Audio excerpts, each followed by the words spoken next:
Okay, everybody, thank you so much for tuning into our series up until this point.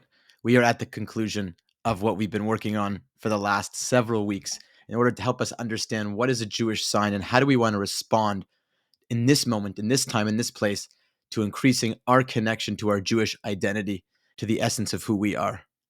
So for anybody just starting today, please go back and check out the rest of the videos.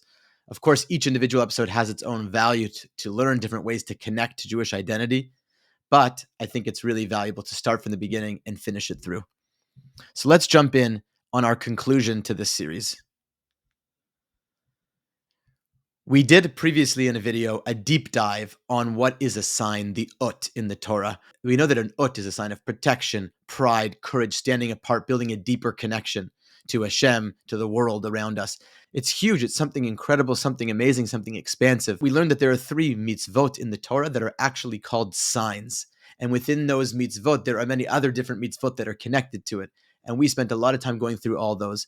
But after everything that we've learned about and all the different ways that we can connect, Isaiah says best what really this is all about. V'haya laHashem l'shem, la'os olam lo yikares. And it will be to Hashem for a name, an eternal sign that will never be broken. That is what this is all about. It's all about us creating connections through these signs in a way that it connects us to the Shem Hashem, the name of Hashem, our spirituality, our identity in this world, as well as the idea that it's never going to be broken. These practices that we take on live with us forever and reverberate through every generation. We are a link in that chain, as Rabbi Sachs tells us, a letter in the scroll, and we want to contribute our part.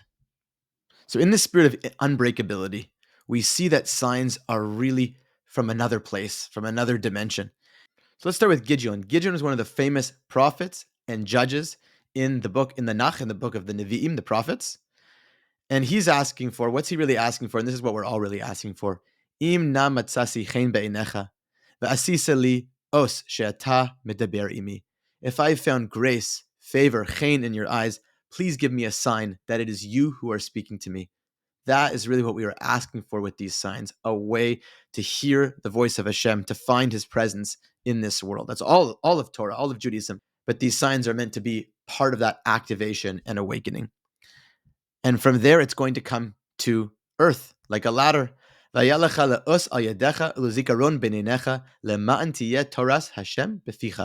going to be a sign for you. This is really in reference to tefillin, but we're taking this and drushing it on a little bit, that it's this sign is going to be on your hands. We receive a sign from Hashem, and we respond by putting the signs on our hands, and it's used as a zikaron, a memory between our eyes, and it's to ensure that the Torah Hashem, the one that Gideon was just saying, speak to us, the Torah Hashem beficha becomes in our mouth. We become vessels for Hashem in this world through these signs. And there's something really fascinating from the book of Yetzirah, the book of formation, a very ancient Kabbalistic text. It discusses different elements of our world, of our reality. We have Olam, Shana, and Nefesh. You may have heard this in mainstream culture, science, time, space, and man, something like that. We have this concept. It's an ancient concept that we have, that there's Olam, Shana, and Nefesh. Olam being space, the world. Shana being time, literally means year, but it's representative of time. And Nefesh means soul. That all of our work here, with all these signs and everything we're doing, there's always a dimension of Olam, Shana, and Nefesh that we're trying to navigate, connect to, and ignite. So with the signs, we're going to review them, go through them. You can come back and learn all of them together in each individual video.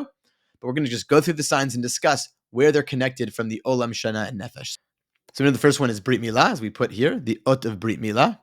And within it is the Brit. It's a covenant. And the covenant is a whole other thing we can discuss. But the idea that we have a covenant with Hashem, starting with Avraham, moving through Moshe, really starting with Noach, the Noachide covenant, the covenant that we share with all of humanity. But this sense of an Ot, there's a sign called Brit Milah, and it's really a representative of the Brit. It's a physical representation of the covenant we have with God. And within those, we get broken down to what is part of the Brit. We have the Jewish family, starting with Avram and Sarah, and Am Yisrael, the nation. That's connected to Nefesh, our being, our soul, human beings. We talked about Eretz Yisrael, the significance of the land of Israel, and all that it means. We went through a whole different section on that in a prior video. So that's, of course, the world of Olam, the world of space and place. Then we have Torah values, all the stuff we discussed about the fact that the Torah is a Brit connected to this sign, this Ot.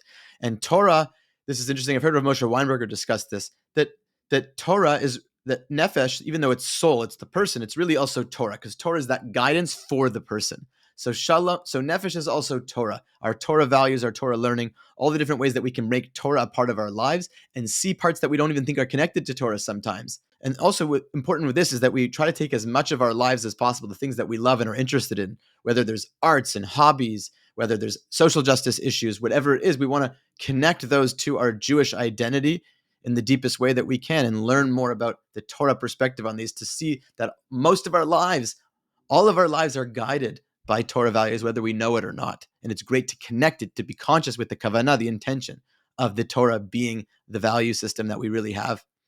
And then we have the sign of tefillin. We talked about tefillin, the power of tefillin, what it really means. And within tefillin, of course, tefillin is for the nefesh, for the body. Mezuzah as well is connected to tefillin. We've talked about that a lot too. So I put here that the mezuzah is really also connected to Olam because it's your home, your place, and each person's place is like a mini Beit Mikdash. It's a mini spiritual sanctuary, and so it is a kind of place. It's a mini place, and all Beit Knisiot, synagogues, are also connected to place in that way. So this is another way for us to connect. Then we have the Shema, which is of course the declaration of oneness in Judaism that's connected to Nefesh, and all these ones are connected to tefillin, and you can go back and learn all about that. And lastly, the last ut we have is Shabbat. We talked about the power, the spirituality, the depths of Shabbos, how important it is for Jewish identity. And it too is an ut. And of course, it's connected to Shana, to time. So what we really have is that there's these three elements, Olam, Shana, and Nefesh. And for us, having a connection, a healthy connection to Olam, both to Eretz Yisrael, to our Beit Knisiot, our synagogues, our homes, that's huge. Of course, to Shana, the Jewish time, all of the Chagim and the Shabbos, connecting to Shana, to time, to Zmanim. And of course, Nefesh, connecting to Torah study and connecting to our souls and being lit on fire by who we are as Jewish people. All of these bring us closer to who we are in this world. And we got to do what we can.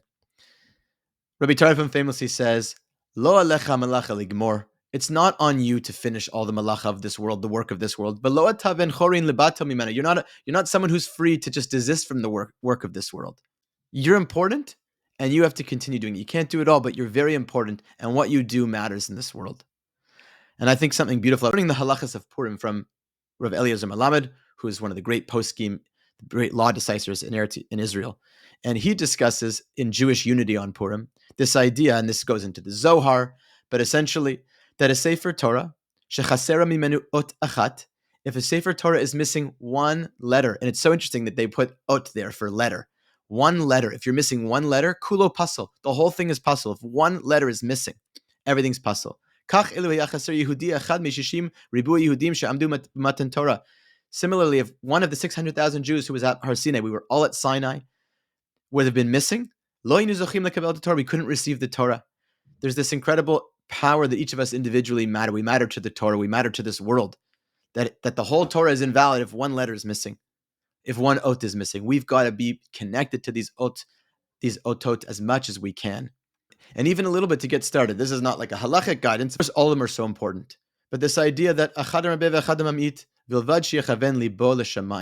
whether you're doing a little or a lot, hopefully we can do more and more in the healthiest, holiest way possible. We should direct our hearts to heaven. We should be connected. The things that we are doing, we should be so thankful that we're doing as a way to feel gratitude for our lives as Jews. And as Rabbi Nachman says, and a little bit on the Yiddish here, most of the Yiddish that I get is from my bubby, and I had to rehearse this a couple of times. A bissel is ocht gut. A little is also good. That's by Rav Nachman of Breslov. So thank you so much for tuning into this series. Check it out, review it. There's so much there. Hopefully there are ways for all of us to connect, be deeper, be better, be more loving, more connected, more holy, and ultimately more plugged into what it means to be Jewish in this time and place. Am Yisrael Chai.